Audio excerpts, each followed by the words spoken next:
Playing favorites. I'm Justin. I'm Paul. I was using my hands to talk. You were. Is that a typical Tarantino trick? Yes. Talking with your hands. Yes, that's what you do in Tarantino. Because every motion, everything in a Tarantino means something. I'm sure hand talking is some reference to some old film. I don't know. Yeah. I'm sure that there is some kind of there's somebody out there like keeping track of all the hand motions in the Kill Bill series. Yep. Do you remember when the bride pointed this way? It meant that she was going to go to the east. Yeah, that's what it meant. But it also means stage right, so it references Broadway. Anyways, on Broadway, because he's such a big Broadway person. He likes music. Sure. Anyways, if you don't know why we're talking about Quentin Tarantino, or you don't know why we're here, this is actually a podcast where we find a topic, we do a little bit of research, and we like to just talk about that topic. We just like talking a lot. That's kind of what it is. And today's topic is Quentin Tarantino. What is our favorite movie by him? Well, we are doing our favorite Quentin Tarantino movie. We do like to warm ourselves up, though, with a little bit of a surprise topic, and I've got one for you. You do, but we have to talk about something else before we get to that point, because we have a lot of other things that we do that our listeners might not know about. That's right.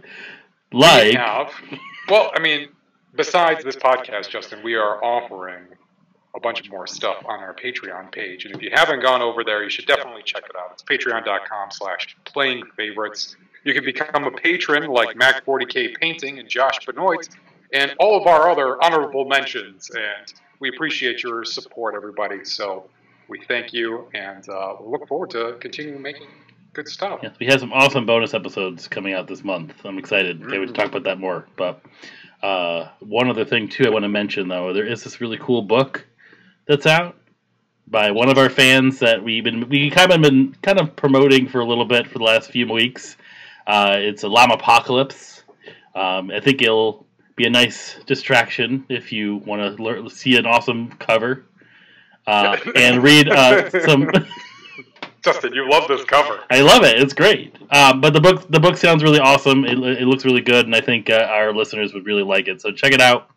You can find it on Amazon. We'll have a link in our description. So that's our housekeeping of the day, I guess. Yeah. So now you can do your subscribe docket. We had to do that first. Well, I wasn't doing it out of order, Justin. I was letting the listener put it together, just like so much of Tarantino's filmmaking. You know, we just kind of do things a little bit out of order. And the listener. So are we giving your favorite first? Is that what you're doing? And then we're gonna see how we got there. I'm just gonna say. True romance. No, we're not. I'm just gonna I'm gonna lay some ground rules down. Not that rules. We need them, but we used to say this is a podcast with no rules. We just like to talk. But here's one rule: we're not going to talk about the episode of ER that Tarantino directed. We're not going to talk about the CSI episode or the things that he maybe co-wrote or screenplays produced. Directed. We're talking about movies that are his and his alone, like the ones that he basically wrote and directed himself. And that's not a terribly huge list, so we're going to be having some fun here. We might have some overlap, and that's okay. Because these movies are generally great and fun to talk about. So. Yeah, but I'm curious when we line up, though. We do have different ones to say. I'm really curious where it's going to go. We line up a lot, but I think there's sometimes we kind of defer. We have a difference of opinion of what we love or really have maybe a history with, Sure. But I'm curious what your surprise topic is going to be. That's the one thing. You have two. I have two. I was hoping you'd give me some Quentin Tarantino facts. That's what I was hoping for today. Oh, Tarantino facts? Yeah. I was giving you one earlier, and I'll give it again. And his first movie is a partially lost movie made in the 80s. One of those first things that he created, where he was director, writer, producer. I don't know if you can call yourself producer if the movie's 35 minutes long. But sure, he was everything for this movie. It was called My Best Friend's Birthday. It's actually the kind of the same story as True Romance, which would later be like one of the first movies that he would get the chance to write for. I think Tony Scott was the director for True Romance, but he has been in and out of the film industry really since then, and just it's amazing to think like this guy's career has kind of like spanned most of our lives. Like we've kind of watched this particular director like grow and see like a lot of his films, and just how like crazy he kind of chooses topics. Like what's he going to do next is always kind of like the saying with Tarantino is like, what kind of topic is he going to tackle? What is he going to do next, Paul? As of right now, he said that he was going to retire after The Hateful Eight, and then he said he was going to retire after Once Upon a Time in Hollywood. So I think we're in retirement mode. Isn't he working on a Star Trek movie? Don't you know about this? Star Trek movie? No, you didn't know about the Star Trek movie he's supposedly making? What Star Trek movie? Yeah, he's making a Star Trek movie. That's been talked about for a little while. I'm surprised you didn't know. That must be in the rumor mill because I doubt that's actually going to happen. I don't know. I don't know. You give me your surprise topic, and I'm going to find information. I know I've been seeing stuff about You this. find that out, but this might... All right, so I have two surprise topics for you. I can't imagine him doing a Star Trek movie, though. That seems... I don't know. August 7th, Quentin Tarantino Star Trek movie plot revealed. Wow. It's good to be proven wrong so quickly. So absolutely proven wrong. Yep. It would... Tell me about it. Well, it says maybe it's not happening. Maybe it was going to happen, and maybe it's not because maybe it stopped because of COVID. Who knows? But the headline is Star Trek would have involved way more old timey gangsters than expected. That's what the headline is. It's from Collider. Old-timey gangsters. This is from Collider, which I don't think is a bad site to get information from. But yeah, so. I thought you would have known about that. It has never been like officially like, oh, this is a release date, here's a teaser, here's where it's coming out, but it's always been talked about as if it was heading in that direction. Honestly, I think it only didn't happen because of because COVID. But I'll check on our break and we'll confirm that statement of mine. I had to bring it up because I would love to see a Star Trek movie by him. Yeah, I guess I would too. I would obviously be fascinated by this. So, yeah. But my first surprise topic for you, Justin. Okay, yeah, I'm focused now. This is it's a big one. I mean, it's hard not to talk about his movies and not talk about the music. And my question for you is, which movie do you think, in your opinion, has the best soundtrack?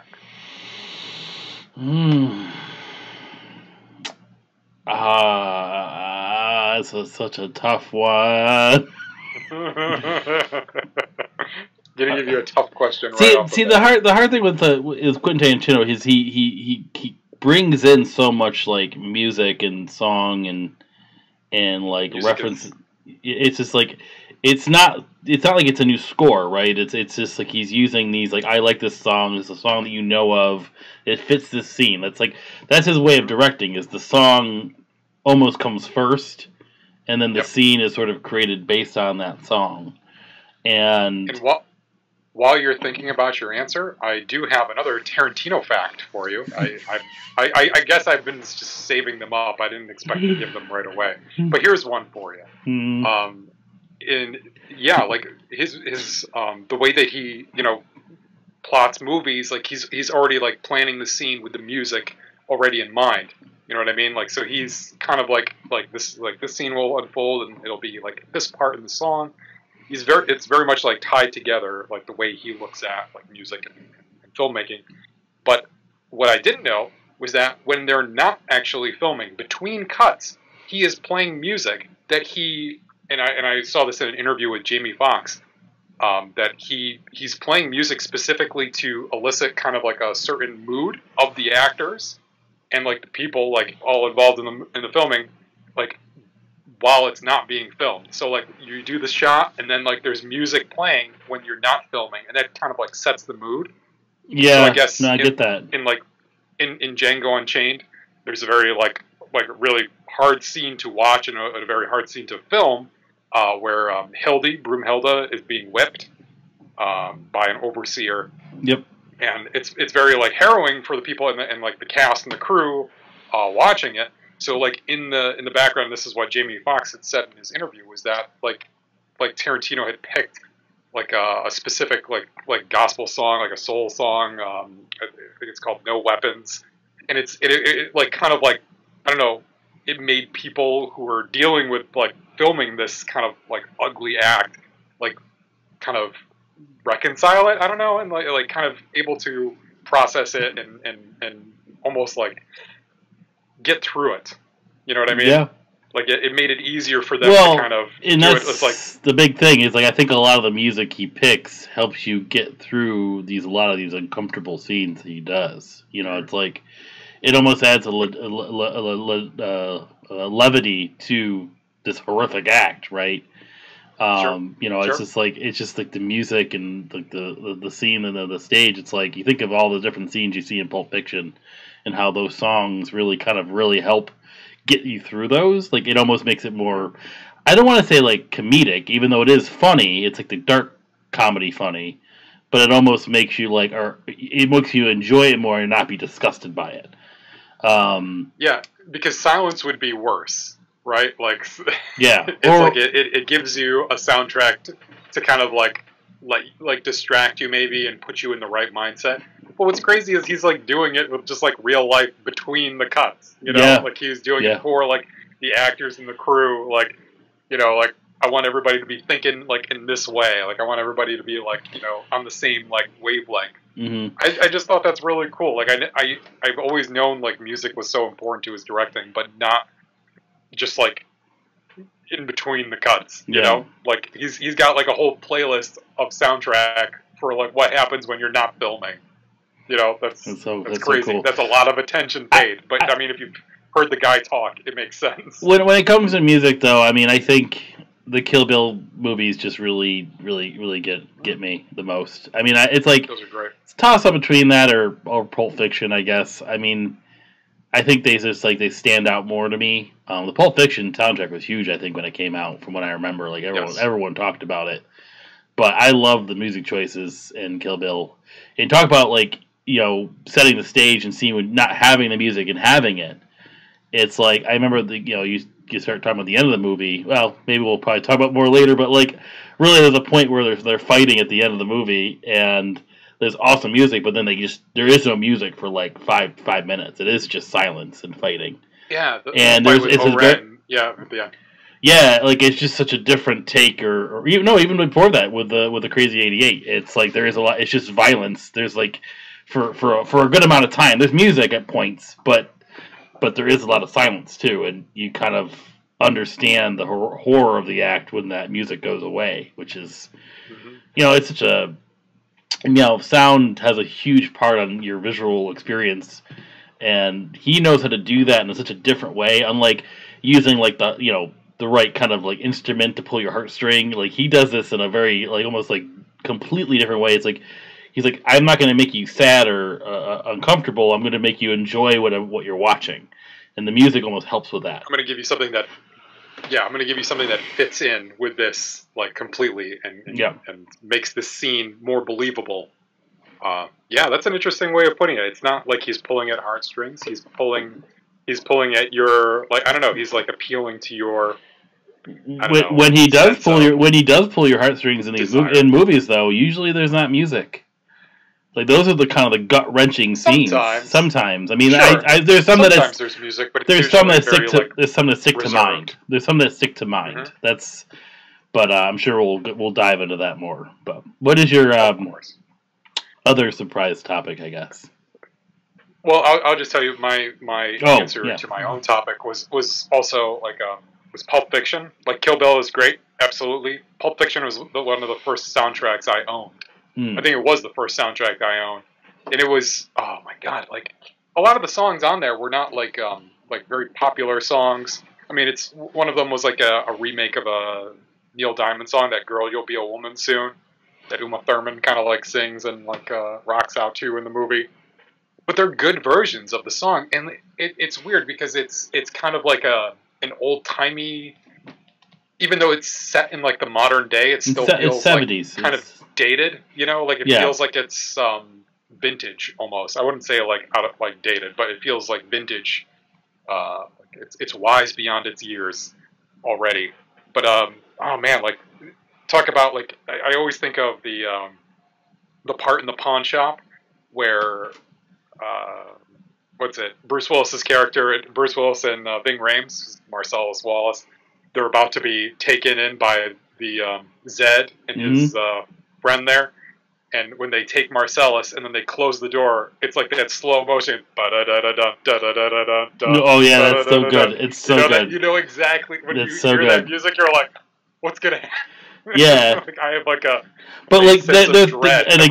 again, like that whole scene would be more ominous if you just had like nothing of sound or like a different score. Like one note, like a it's like that. It would be very different. Where that just sort of like because you know in your head like they're gonna get out of it, like right? You don't. Well, maybe you don't know if like Marcellus Wallace will, but like, oh man, we're getting so deep into these movies already.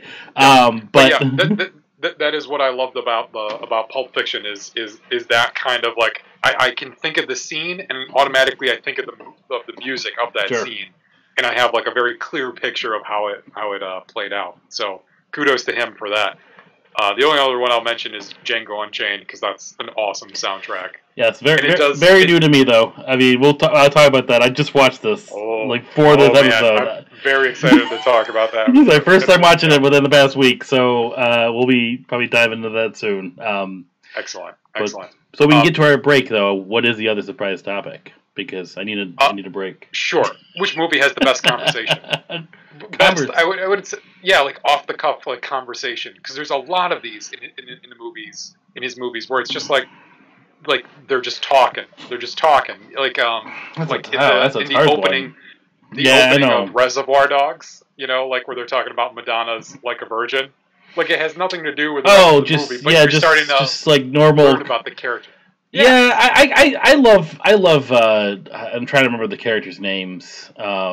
Samuel Jackson and John Travolta.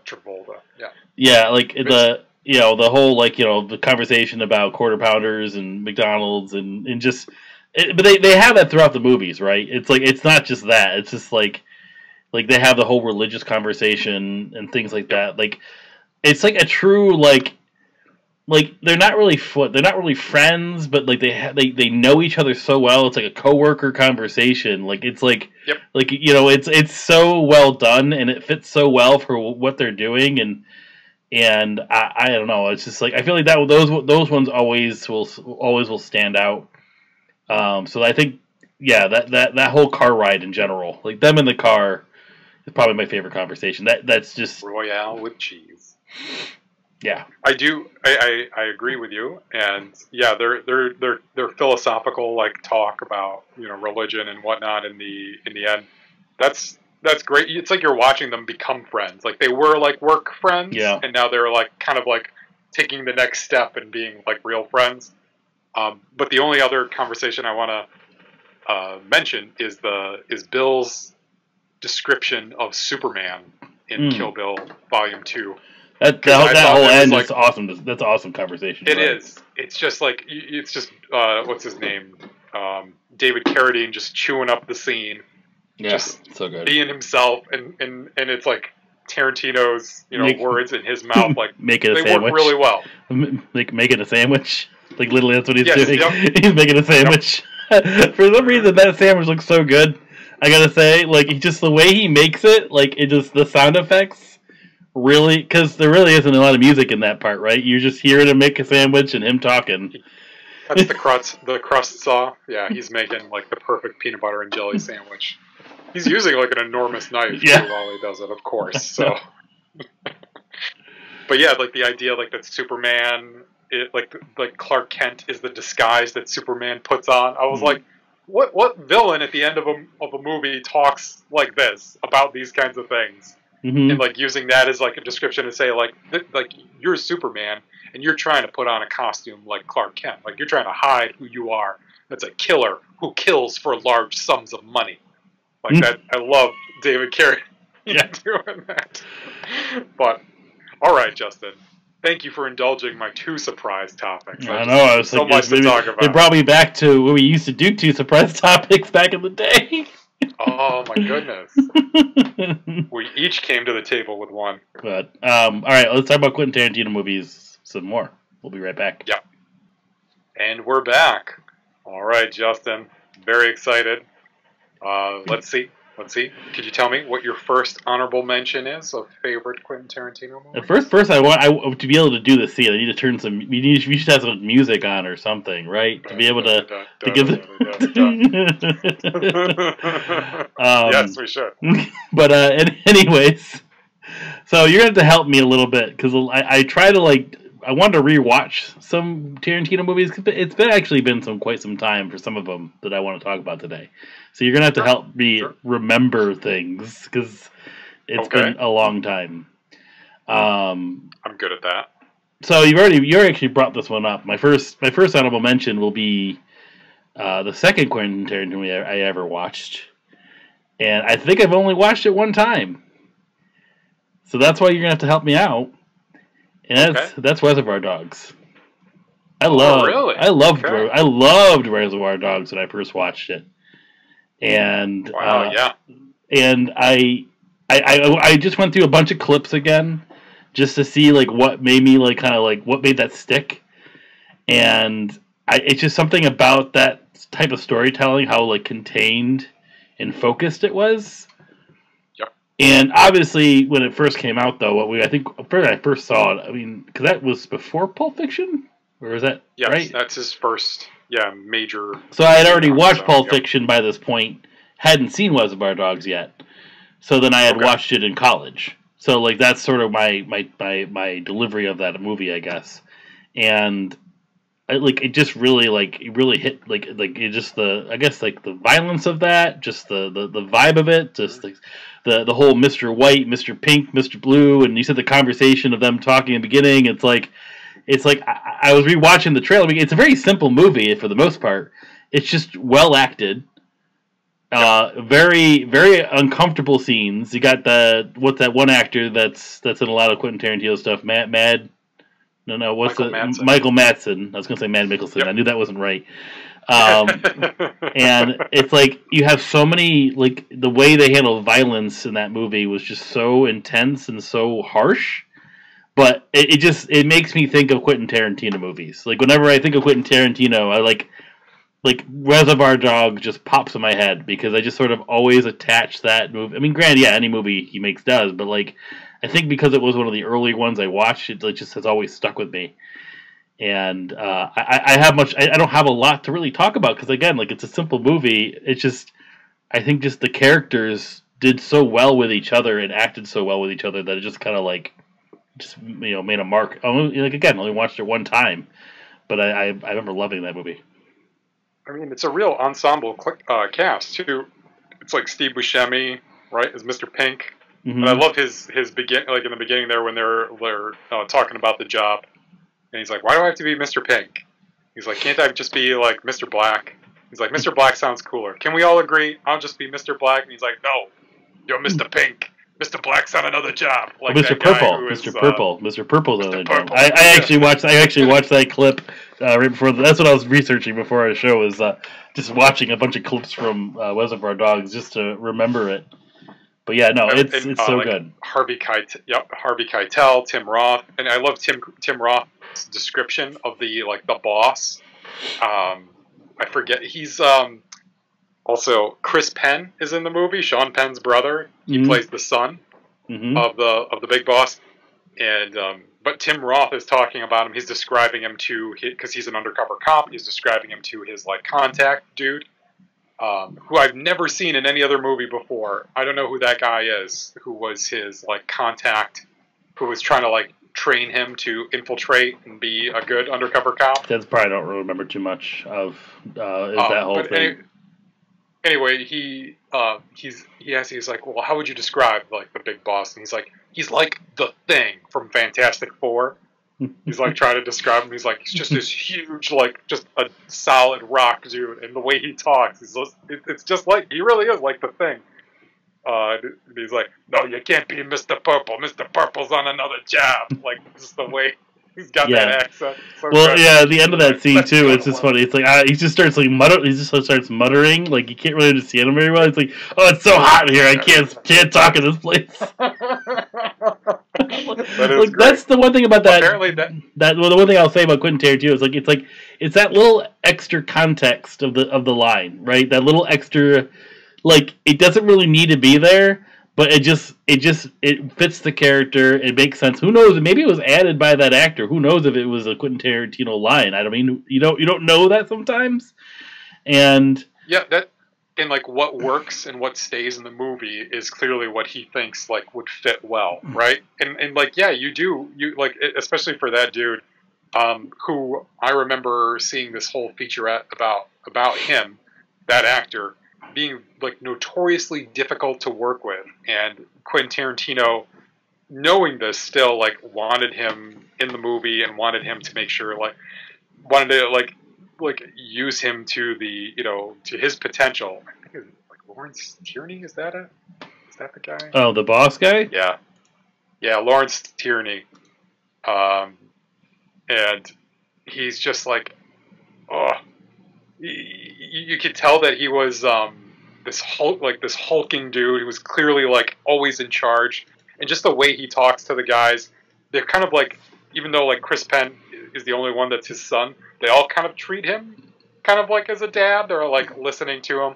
And Harvey Keitel is kind of like his right hand man, and like they're close like family. Mm-hmm. And it's funny because as like on the surface, like the movie, yeah, like you said, there's not much that happens, but there's all these like past interconnections and relationships that come out in the end, because Tim Roth shoots Michael Madsen's character after he cuts the ear off of the police officer. Yep. Which I know that Tarantino violence was like a big thing, and like, when this movie came out, and then Pulp Fiction, they were like, oh, Tarantino is known, people know him because of just how violent his movies are. And it's like, you're missing the point. Like, the violence is part of it, but like that's just one facet of the whole thing. Yeah.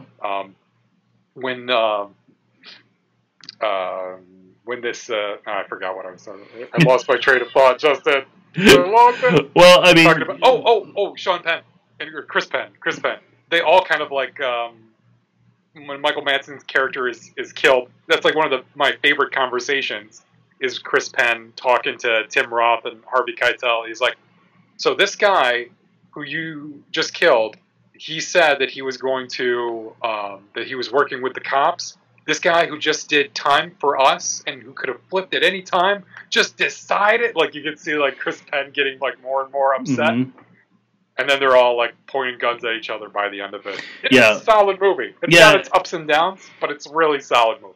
I mean, I think I just enjoyed the ride, and like after looking at the whole catalog, I'm sure this. I mean, this is just we talk about these things. It's like our favorite ones, right? It's like, I mean, I know there's better Quentin Tarantino movies out there than Reservoir Dogs, but this one just like nostalgically sticks with me, and the fact that like I just think about it once in a while, just because I've watched it one time, like I think it's just it really kind of set the tone to where Quentin Tarantino's directing would go.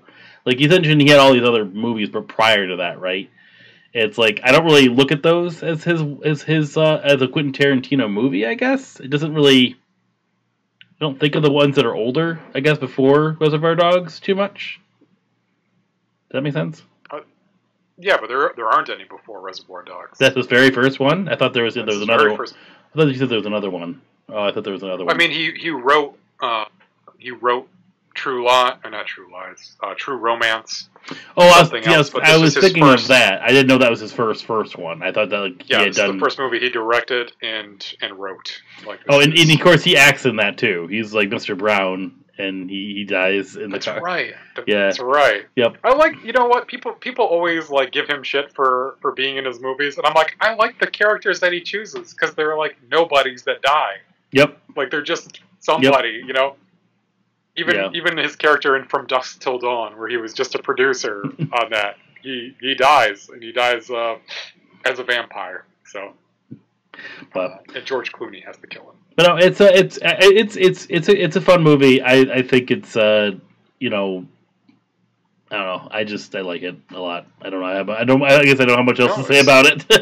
it was certainly something that, like, I mean, I remember when my brother saw this movie, and it was before. I mean, it was before Pulp Fiction came out, and I remember him talking about it, like talking a little bit to me about it, saying like, it was like a really interesting movie. He was like, it was very violent, but it was very like cool in a weird way.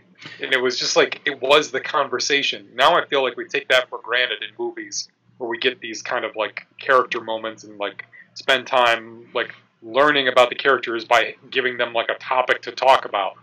In the beginning of this movie, they're talking about Madonna's "Like a Virgin" song and like their interpretation of that song. Yeah. It's like, well, who really cares about that? Is that really important to the movie? No, but you learn about the characters. It's interesting too because like they're told not to talk about their like their lives or their past jobs or anything, and not to try to. So what do they find that they can talk about that's not? It's water cooler talk, and it makes sense. Yep. You know, it's like it actually makes sense for the rest of it. And that's why. And when that whole like all the information comes to light right at the end, which is really quick and really fast, but like. When all that information, because you don't know anyone's past or history or anything, it sort of just it delivers really well. Like that kind of like end standoff where you have all these people that know each other, but he's defending this one dude that's like he thinks doesn't deserve to die because he like Harvey Keitel is just thinking that. And yeah, it's like it's sort of like that it was a very easy answer because you know he's a cop at the end, but like I like the fact that he tells him anyway. Like the cop's like. Oh, I know. That's such a sad scene. It is like, Larry, I'm a cop.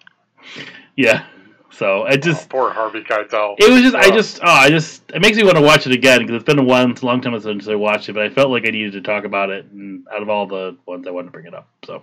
And Mr. Blonde there, Michael Madsen's famous scene of dancing to "Stuck in the Middle with You," and then that's the one moment I love that because like, shouldn't that be a gruesome thing that Quentin Tarantino would show? But for some reason, like the camera just like turns away, and you just hear the cop screaming, and then he's like got an ear in his hand. And it's like, okay, certain stuff I'll show you, but certain stuff, no, you don't get. It almost makes it worse though too. Like it like almost makes it entertaining. When he turns away, right? Yeah, like when he turns away, you know it must be bad. It makes it entertaining because I mean, just seeing what the cop looked like in the aftermath is really rough to watch to begin with too. Poor cop. Marvin Nash. Poor Marvin Nash. He had a son. Yeah. But okay. Great choice. I will say my honorable mention is his second feature film debut. It's not his debut, it's his second feature film, and that's Pulp Fiction. I love this movie. Mine too. I really, it's one of your honorable mentions? Yeah, that's what I was doing. Okay. So we can spend lots of time talking about this one if you want. Share it.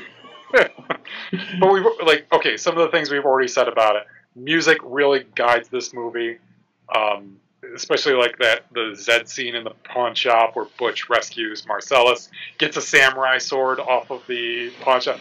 I love that like weapon choosing because it's something that every one of us has done when we play a video game. You're like, oh, check it out. Like, cool. Pistol. Great. Oh, wait, a chainsaw. Hell yeah, I want the a katana. I want the katana. Like, it's the thing you've done this before. There's, like, math in your head. Like, which one do I...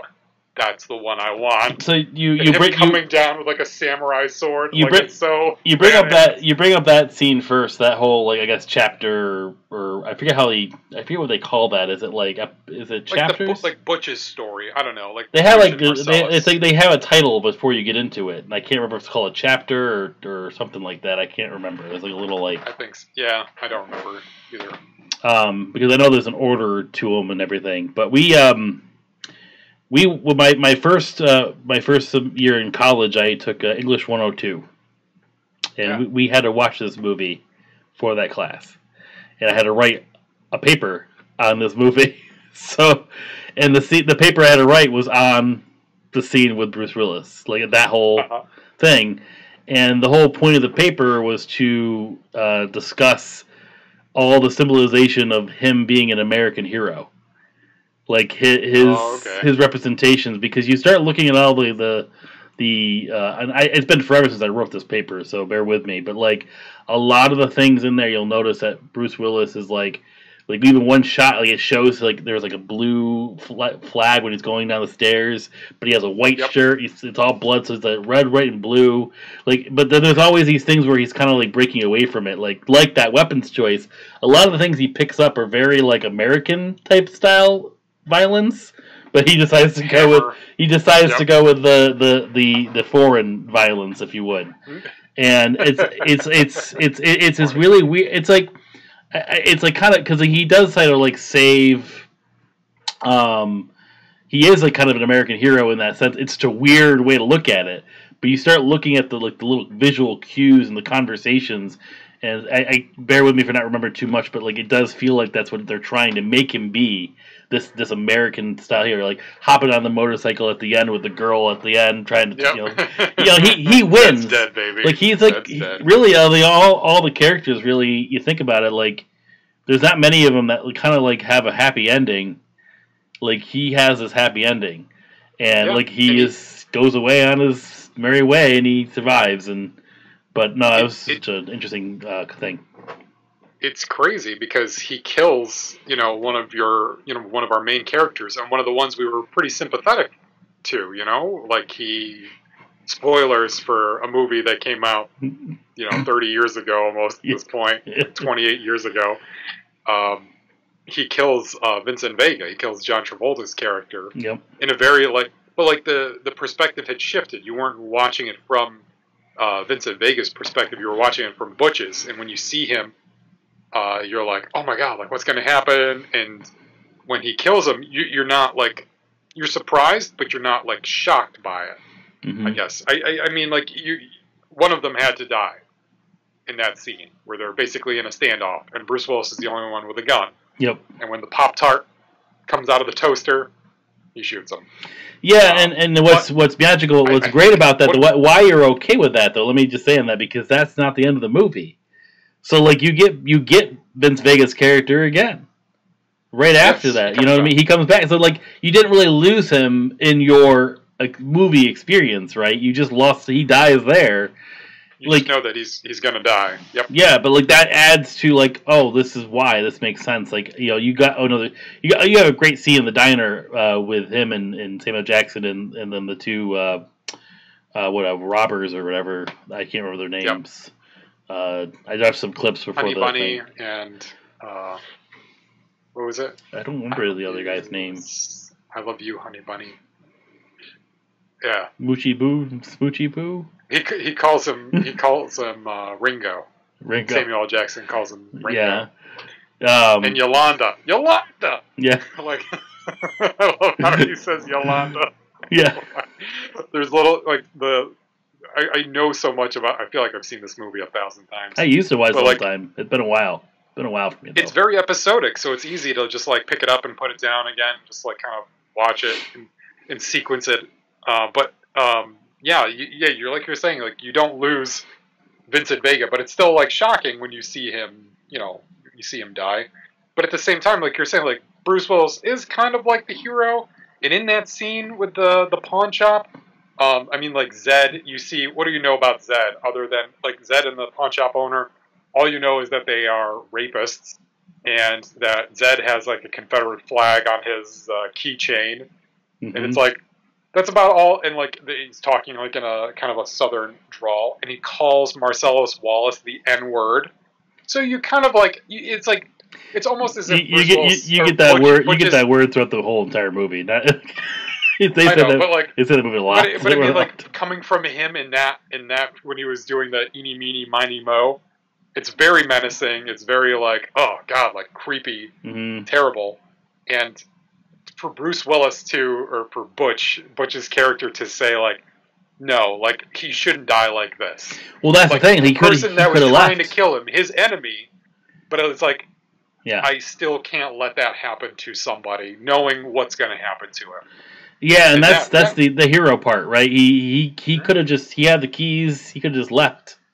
He got out and he decides to do a heroic thing, and like it's interesting. And there's a lot of things I learned in that English class about this film, and it made me really appreciate the movie more. Even though I already loved it, I can't remember some of the things, but one of the things was that it was interesting that Vince Vega did die after he loses Samuel Jackson.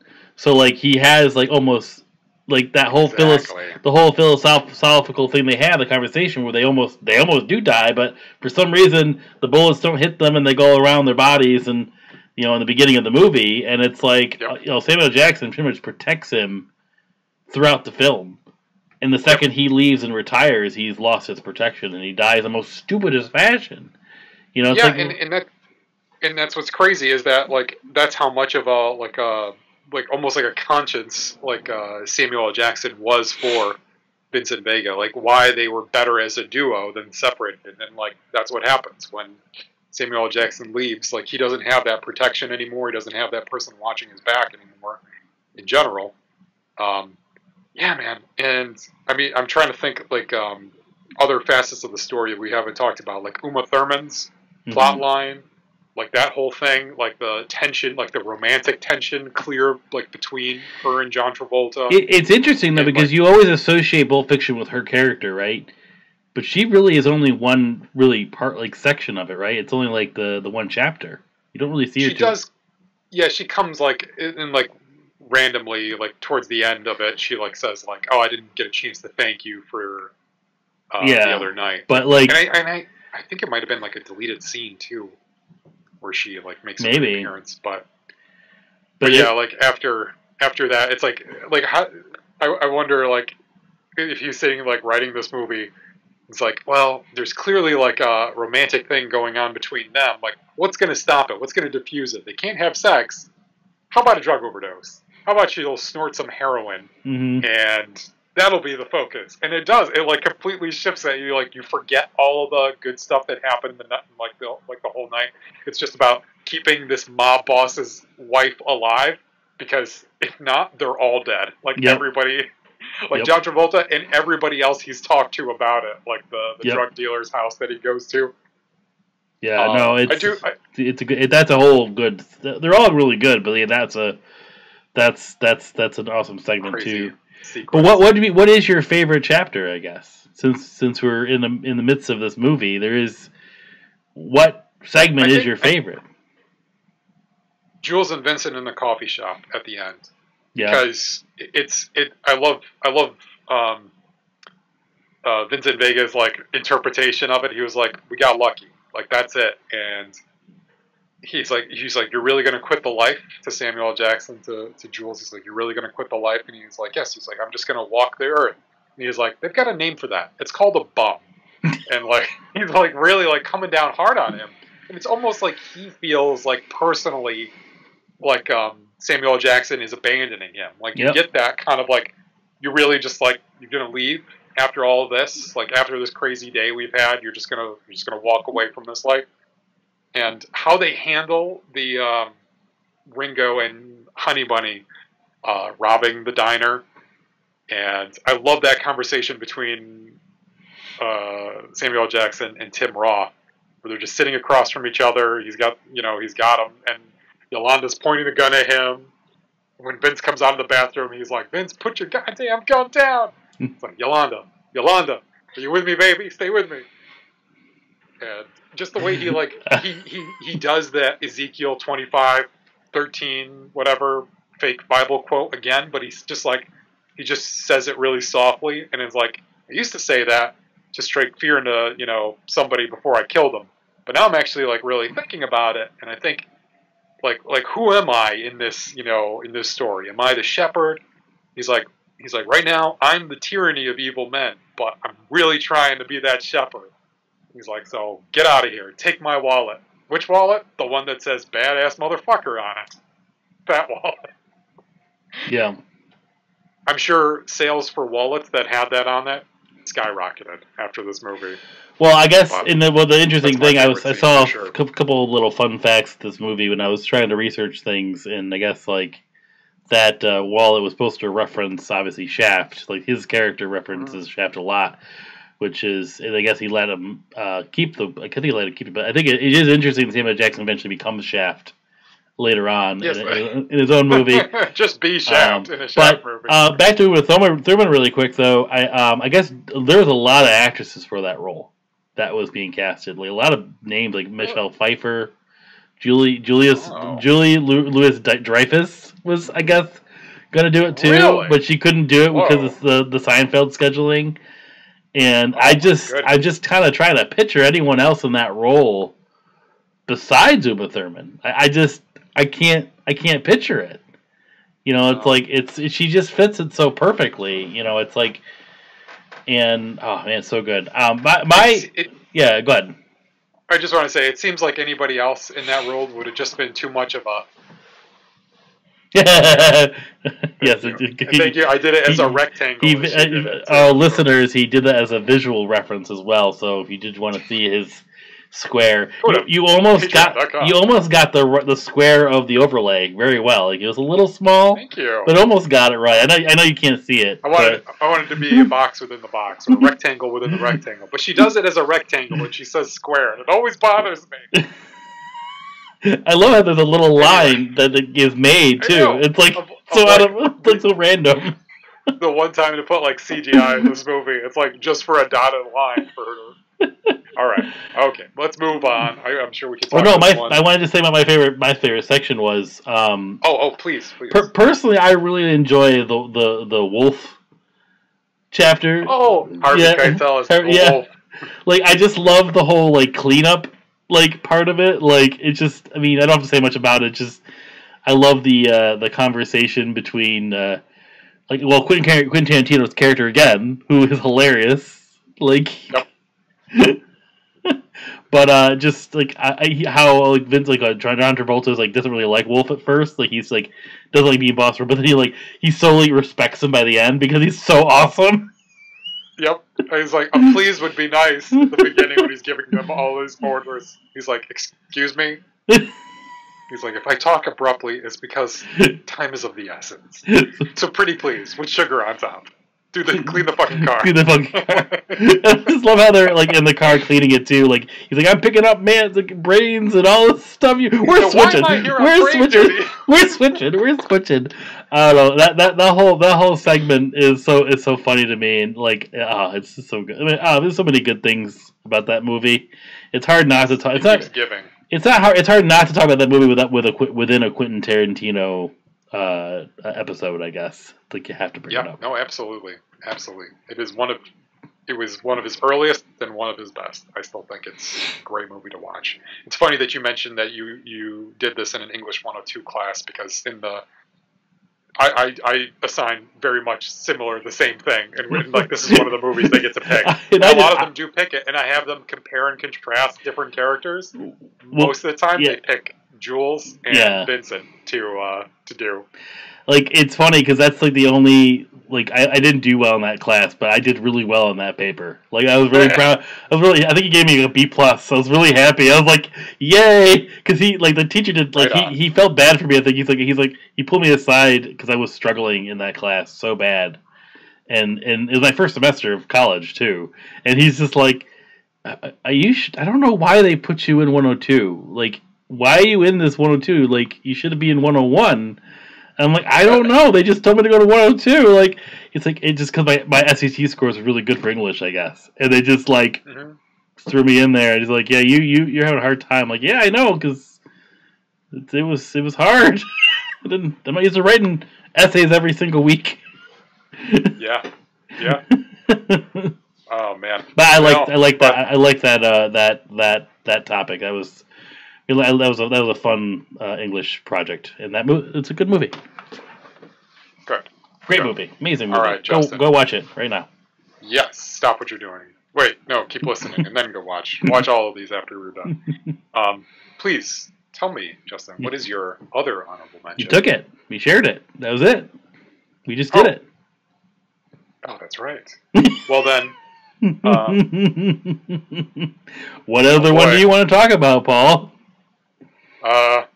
Now I'm sweating. I feel like the chess game has been put into my corner now, and I don't want to pick your favorite.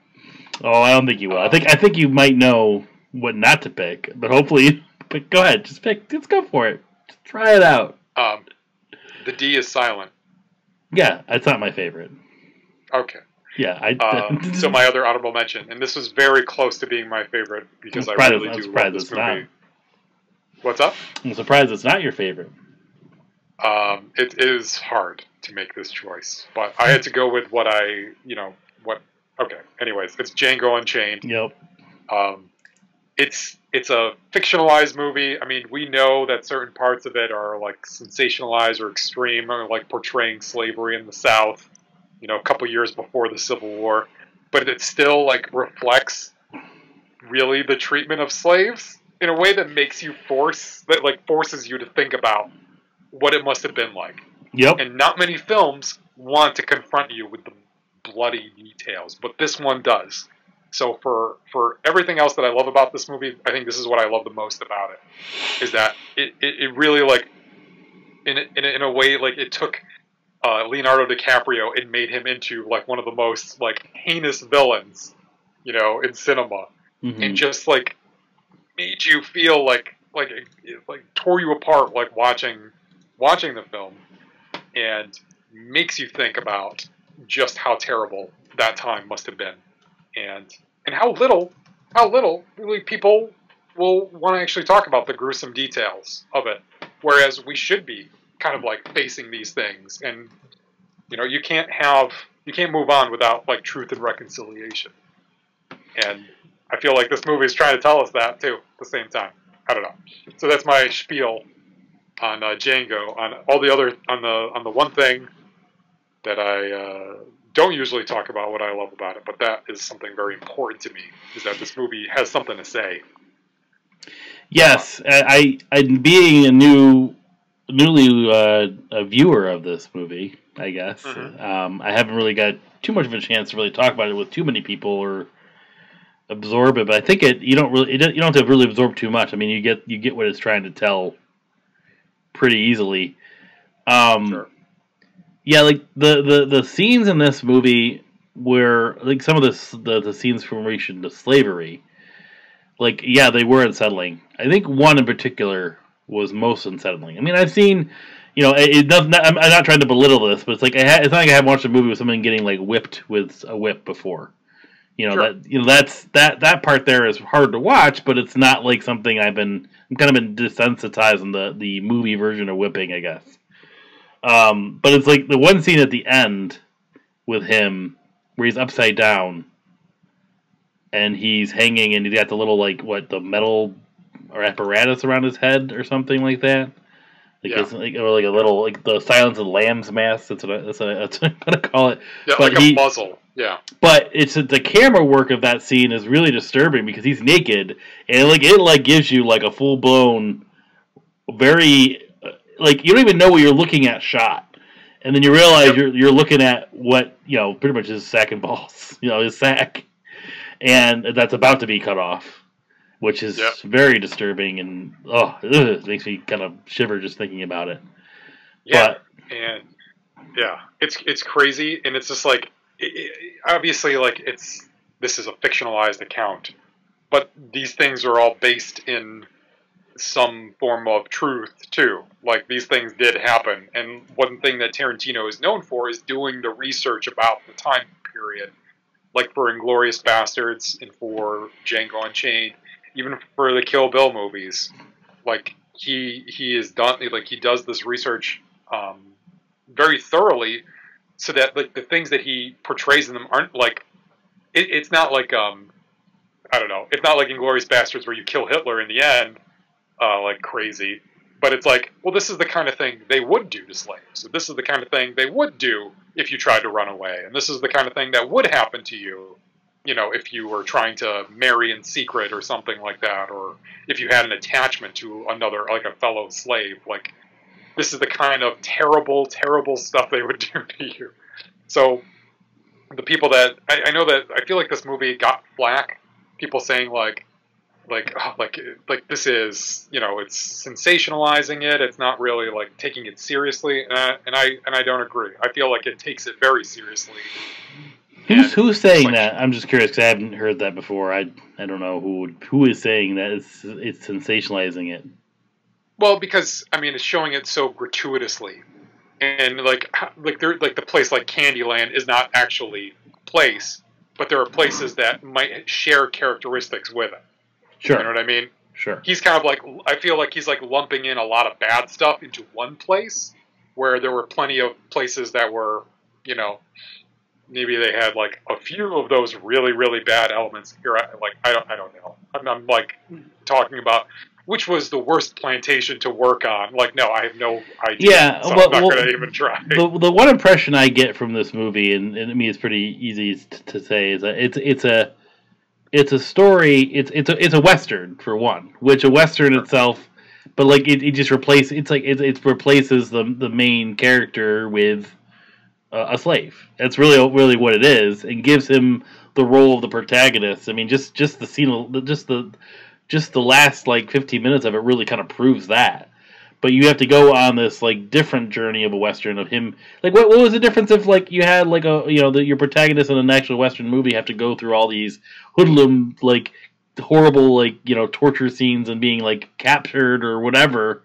Like, he goes through the same stuff. It shows in a more realistic, like, this is kind of what happened realistically back in the day, and what happened to slaves. And yes, they're Hollywoodizing it, but that's the whole thing. That's the thing with Quentin Tarantino movies, is they're making it, again, what I said before, watchable. Like, this is a watchable movie. It's not like watching the 12 Years a Slave. That's like more of a drama, like, representation. I know we both have not seen that movie, and we talk about it. You were going to bring this up. I was like, the only other movie I know that deals with the subject in this way is 12 Years a Slave. Wasn't there like a big mini? I've never seen. Wasn't there a big mini series when we were young too, like Roots or something like that? Yeah, Roots.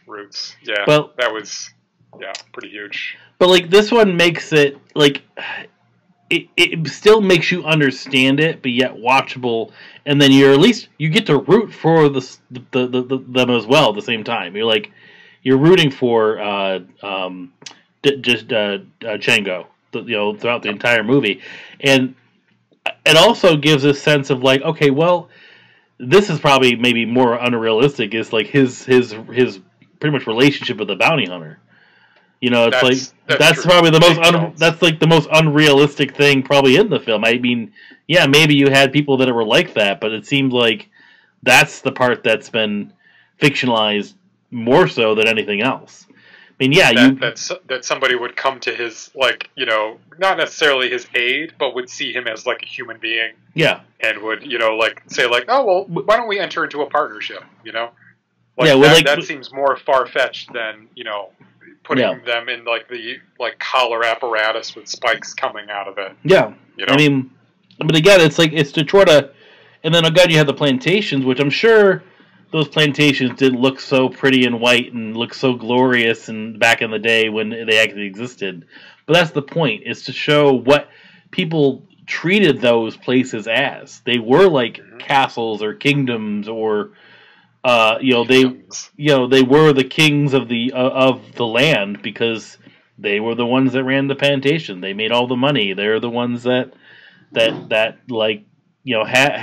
tons of slaves that and things. I mean, I'm kind of going off tangent, but that movie was great, and I knew you were going to talk about it today. It was really, really good. I mean, it's hard for me to make it I knew you were going to bring it up as honorable favorites. There were parts of it that there were parts of that movie though I felt it was kind of slow paced. I kind of got a little bored at certain points. Yeah, it's definitely, it reminds me of like a really old fashioned kind of Western in that it does take its time to get to its point. And even when you get there, there's like the ending isn't really the ending. Like you have more when he gets caught at the very end and King is killed. But I mean, you have some really great performances.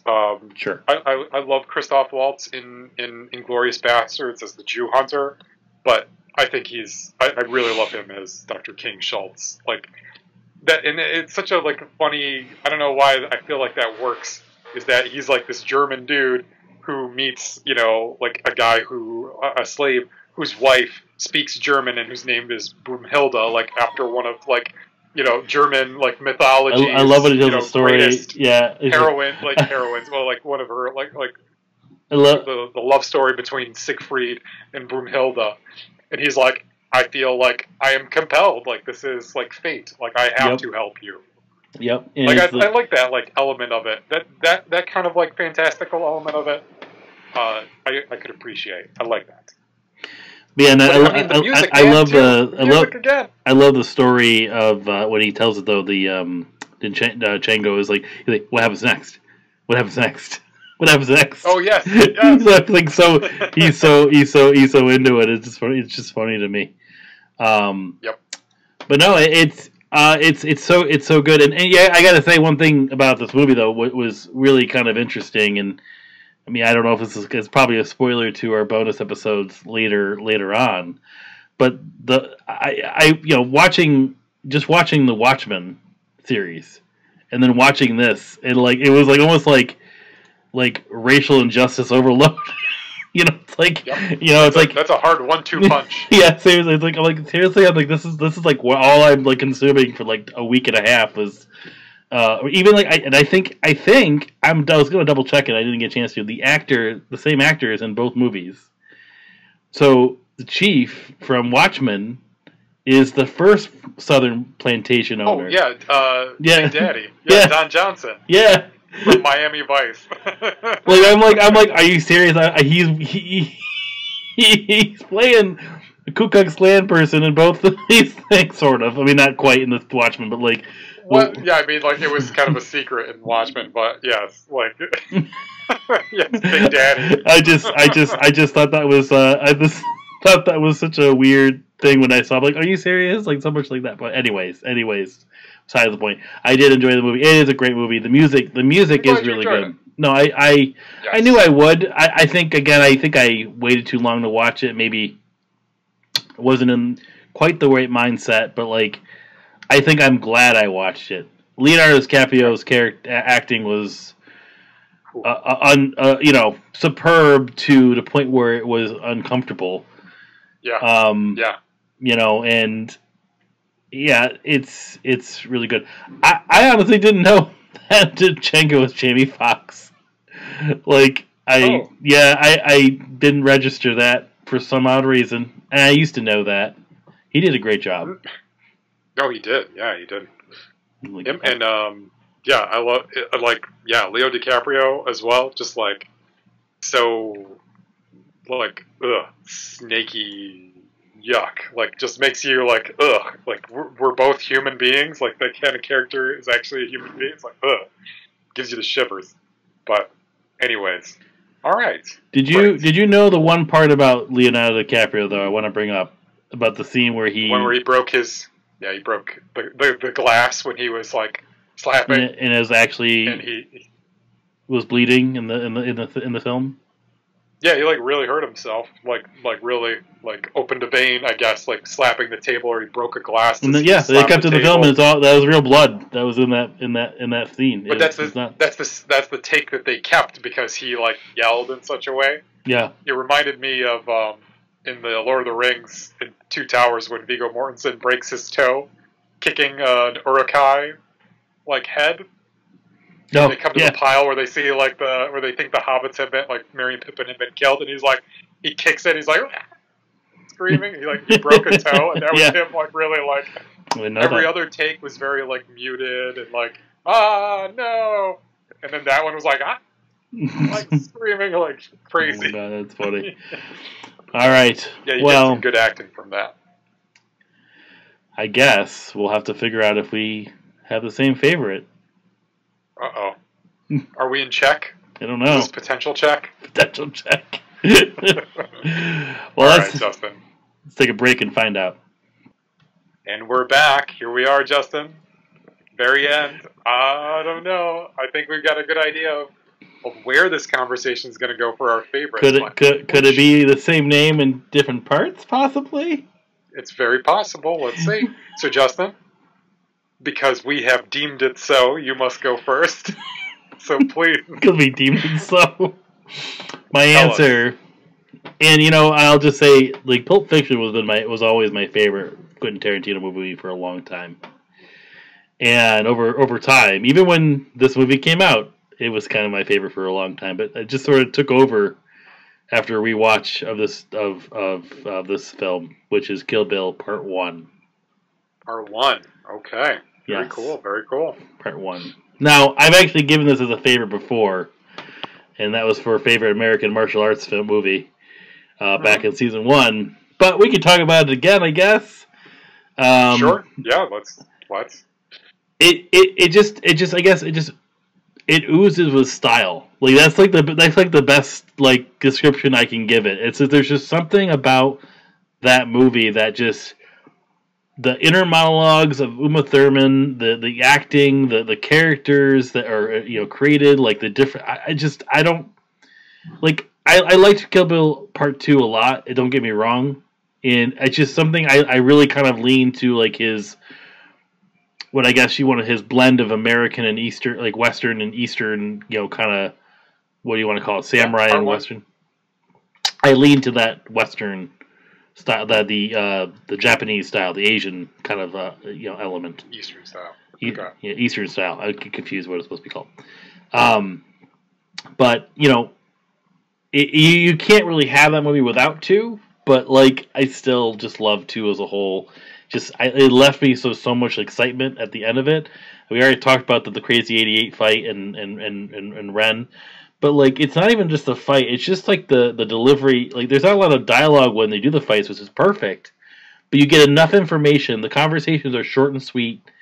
Like even when you have her fighting Black Mamba, it's like a very kind of like to the point conversation in the beginning of the film. And I love that. Yeah, it's so. That. Vivica Fox. It's like I've never like you think like the things how they fight in that feels like kind of like almost like a James Bond fight where they're just using things that are in play, but way better. Yep. It's like let me grab this box of cereal and like for some reason it makes sense. Like it's like let me grab this frying pan and like defend myself. It's like knife, frying pan. Yes.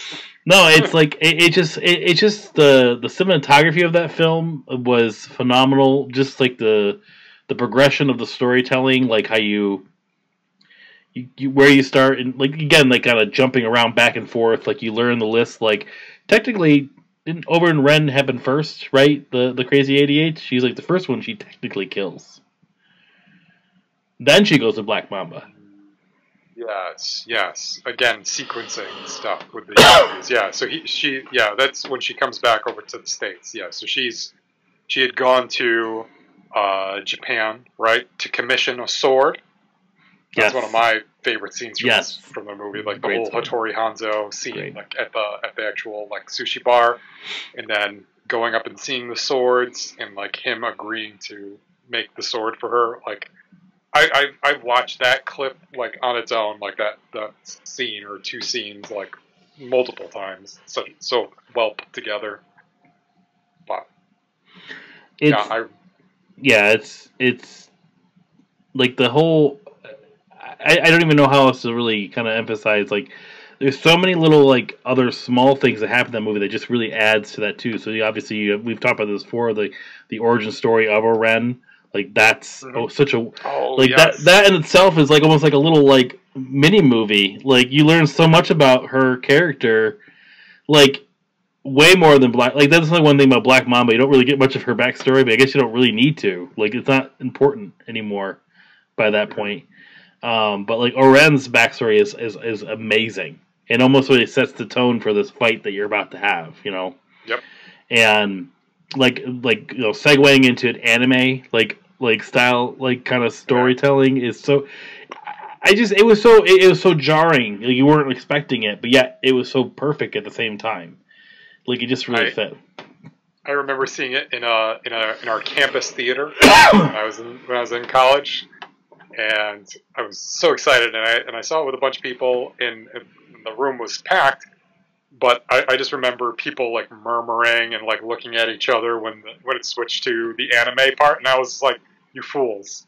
Like this is This is perfect. Like, you don't understand. Like, this is exactly what it should be.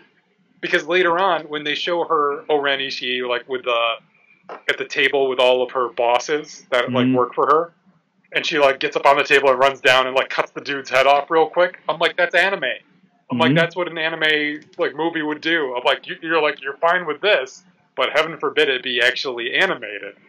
Like, like she does it in real life. Oh, that's different. And I love that part because she can speak English or something, and so supposedly it's like it's like taboo for them because she's not fully Japanese. I think your mother was English, she's right? Chinese, half Japanese, half Chinese, and like raised American. Like she's like it's like she says something in the Japanese initially, or no, she only speaks English, right? She will only talk English. She has a translator. I think that's what it was. Yes. And she's like, I just like, she just starts yelling, she's holding it like, ah! And she's like so calm initially, and then she's like, any of you motherfuckers. I can't remember what the line was. Anything else to say? Now's the fucking time. But you're right, like the beginning of that is like very much like on the job, like, if you have like a question about my leadership style, please, I encourage you to bring it to me. But if you ever talk about my birth or lineage again, I'll collect your fucking head. Like, so good. So good. Like Lucy Liu, like when I heard the casting for the movie in the beginning, I was like, really, Lucy Liu? Like she never really like, came off to me as like intimidating or anything. Like a lot of like the people that were involved, like Daryl Hannah and her, I was just like really? Like, okay. Like let's see what happens. And they managed, like Tarantino managed to make them, like, all the casting, they themselves like turned out like awesome performances, and like Oren Ishii is just and then it's like character to obviously he already had like a sort of a with Pulp Fiction, he already knew Uma Thurman, but like the thing that I wanted to bring up earlier, even when we were talking about the other movies, and it's his continuous like carryover of actor. Like he kind of brings an actor from this movie, and like Samuel Jackson, obviously, like he's been like in almost half his films, I feel like. But like even like it's like he always has actors that just kind of go from one movie to one movie to one movie, and like I love how you see the transformation of how he changes what that actor is like. It's like it's just really interesting and intriguing. Like even Samuel Jackson, it's like like he always kind of plays like sort of a badass, but like even all of his characters have like a very different element to him. It's like a little bit. It's like. It's still Samuel Jackson, but like especially the one we didn't talk about Samuel Jackson from Django Unchained. Like his character is great, but like it's different, right? It's not like Julius. No. It's not whatever his name was from Jackie Brown. We didn't even talk about Jackie Brown today, but like that's a good movie. But he's not. It's not like Jules in the Pulp Fiction at all. But that's one thing I appreciate with Quentin Tarantino is he'll get actors that he knows that know how he directs and gets them like fit that role. It's like, hey, you know what? Come and do this movie again. I like to my style. Let's do this other role here, and he just transforms it. They don't become typecast. It's like they become a different character. One other thing I will mention about Django is that when Samuel L. Jackson was approached to play the part that he plays in the movie, he was kind of upset because he's like, what? He's like, you should have done this movie earlier. He's like, you've done it. Like, I'm too old now. I can't play Django. He's like, now I have to be like Uncle Tom, and I can't even. He's like, I have to be the thing that I hate so much, like instead of being the hero, like the badass hero. Yeah. He's like, I aged out of it, didn't I? He's like, yeah, unfortunately, I'm sorry. But it makes it so much better. I feel. I love it. I love it. I love him at the end where he's dying. He's like, Django! Like he's on the floor. But anyways, I know we're talking about Kill Bill, but I just wanted to. I do love the way he screams when Leonardo DiCaprio dies, though. And it's like he's watching like his wealth slip through his fingers. He's like, no! Yeah. Yeah. Anyway, back to our topic at hand, Volume 1. Yes. Well, I mean, what else is there to really kind of bring up? I mean, just like the intro is awesome too. Like, isn't the intro is like, what's that song that it says in the like Bang My Bang. Baby Shot Me Down. Yeah, Bang Bang by Nancy Sinatra. I mean, it's also good. Like, isn't it? Isn't it like the cops that they walk into the church? Isn't that what? That's the first scene. I think the very first shot of the film though is like the black and white. You see Uma Thurman like bleeding on the ground. Well, heavy, and it's Bill talking to her. But yeah, then it's the cops that like come and see like the aftermath of the massacre. But can we also talk about Go-Go real quick? Oren's like right hand. Yeah, sure. Go ahead. Awesome. Go ahead. She's one of the best mini bosses in a movie ever. Like she really is. She's so deadly with her like spiked ball on a chain, like doing her like like little schoolgirl laugh. It is very. You're right. It's so anime. No, I wouldn't say anime. Like anime is a reference to Japanese. Well, it's Asian. It's very Japanese. Yes, it's that kind of you know. 'Cause you have those kind of characters even in the live action films too. Like you still have that there. Sure, but no, Go-Go is awesome. Like I just but I love the Crazy 88s so much more. I love that. I love that the fact though that the main actor, the actor of the Crazy Eights, the main character, like he's the actor that plays the master that she gets trained by. I may, yeah. Which his name is Gordon Liu. He's an awesome, like he's been in great stuff. Gordon Liu. He's like a martial arts master actor. Her being trained was in the first movie too, right? Or parts of it were. No, that's in the second one. Was that in the second one? That's why. Yeah. Okay, you can segue. Go ahead. Oh, okay. Sorry, I was like, oh crap, did we already tell them? I forgot. No, yes, my favorite is Kill Bill Volume 2. Second one. I like them both.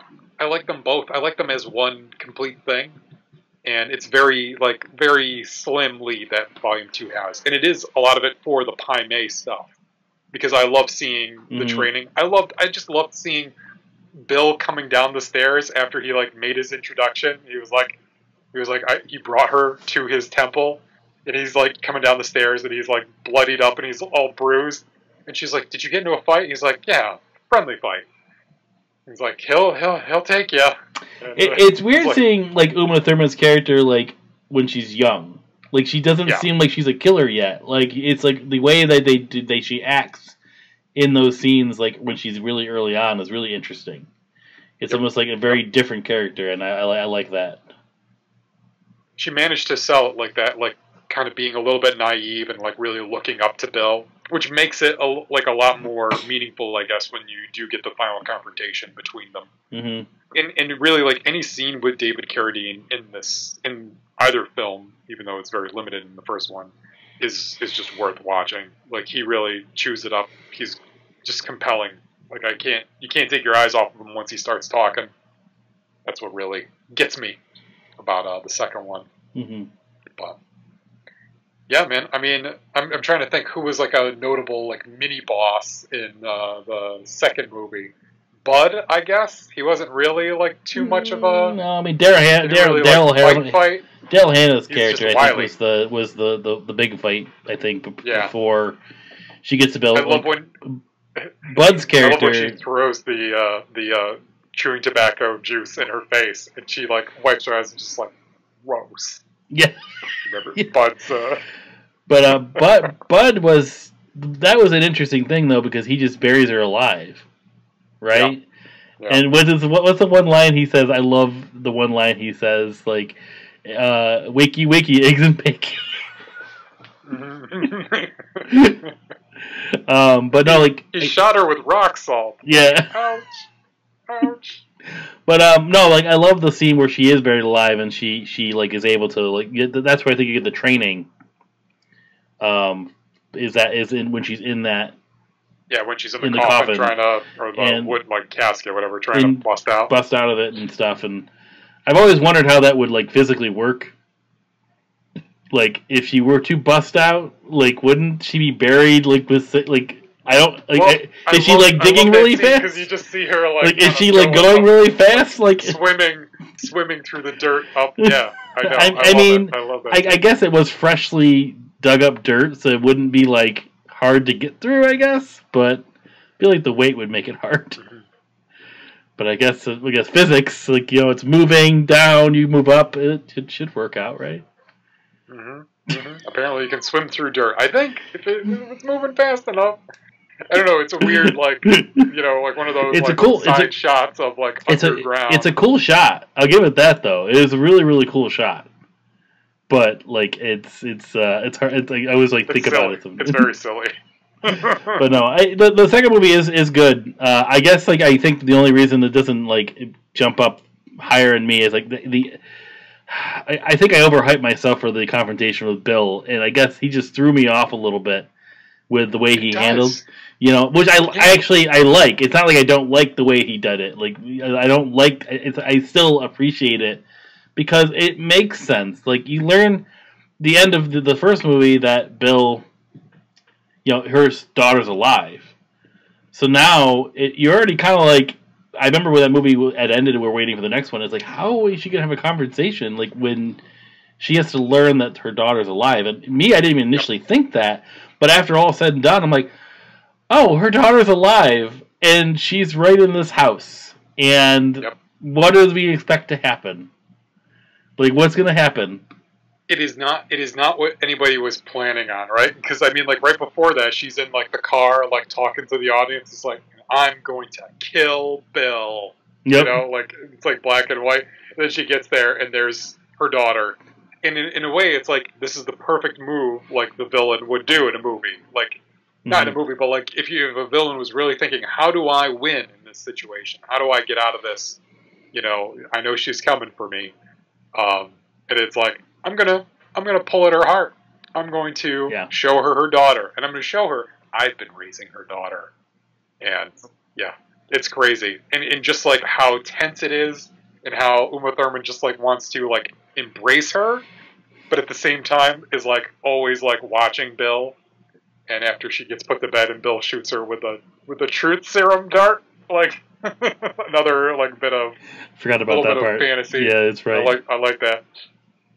But that's when you get his awesome conversation about monologue about Superman and Clark Kent and how he could never really believe that Uma Thurman would settle down, and she confirms it. He's like, do you think you really could live the life of Arlene Plimpton, or whatever her fake name was? And she's like, no. And he's like, all right, I just wanted to know. I need to watch the second one. He kind of like wins a little bit, because he's like, I got the answer that I'd been looking for. I need to watch the second one again. I watched the first one recently. I haven't seen the second one in ages. And a lot of people that didn't like the first one liked the second one. And I feel it is that kind of like East-West thing. And you and I are kind of familiar with both, so we like both. But a lot a lot of people were like turned off. But we definitely lean, like, we lean one way or the other. But like, it's like we love both because we appreciate Quentin Tarantino movies. Obviously, we've talked about that enough this episode. But it's such a unique way to do a movie. I think there's a version where you can watch it all in one sitting, and there's like an intermission part or something like that. I would like to do that. I feel like it would be a very different watching experience to do them both back to back like that. But I know we can go on and on. It's like sort of a mini bonus episode. Kind of felt like this I know, last section. Focus in on. So if you haven't listened or heard any of our bonus episodes, this is kind of what it's like. A little bit longer formed, but no, it's very close. We deep dive into one particular topic, but Kill Bill 1 and 2. Check those out. That's our answer. I like that answer. It Kill works. Bill. That's our answer. Playing favorites endorses Kill Bill. But Justin, why don't you tell us what's on the bill for next week? What are we going to be doing? Well, speaking of fighting, but we're actually, it's coming out around Thanksgiving, so it works out too. We're gonna do favorite fighting game. We haven't done video games in a while, and we're gonna come back. This is gonna be a fun one because I really don't know where it's gonna go. I have some thoughts. Sure, but I think there's gonna be some unique surprises. Who knows? I'm looking forward to having this conversation because there's a lot more here to talk about than I thought at first glance. And then when I was I was doing recently, just kind of like going through and looking at fighting games I've played, I was like, I've played a ton of these games. It was like bringing all this like waves of nostalgia, playing like Super Nintendo fighting games or arcade fighting games or the first janky ones for the PlayStation 1. Yeah. Oh yeah. Yeah, this is going to be fun. Gonna be a fun conversation. One that will not be come up in our conversation. We could talk about it though. Is Terragasai, the Star Wars fighting game? We're going to bring that up. No, I've never played it, so I can't really say much. But just so you know, I like to bring Star Wars into things. That won't happen. Yeah, that game sucked. God, I wanted to love that game, but God, did it suck. So hard. Masters of Terraskasi. Well, anyways, that's not. Woman. Yes, go ahead. I would just say there was a woman with a robot arm. That was her character. She was bad. She had a robot arm. Yep. I don't know. She was the master of Terraskasi. They referenced that in Solo. They brought it back. That phrase. That's what Terraskasi. Yeah, that's the type of martial arts she knows. What's her name's character? The girl character. Oh, Daenerys Targaryen? Yeah, she knows Terraskasi. I love that shout out. Personally, I thought that was awesome. I did not know they did that. That's funny. Anyways. Yes, well, this has been Playing Favorites. I'm Paul. And I'm Justin. Let's do it again next time.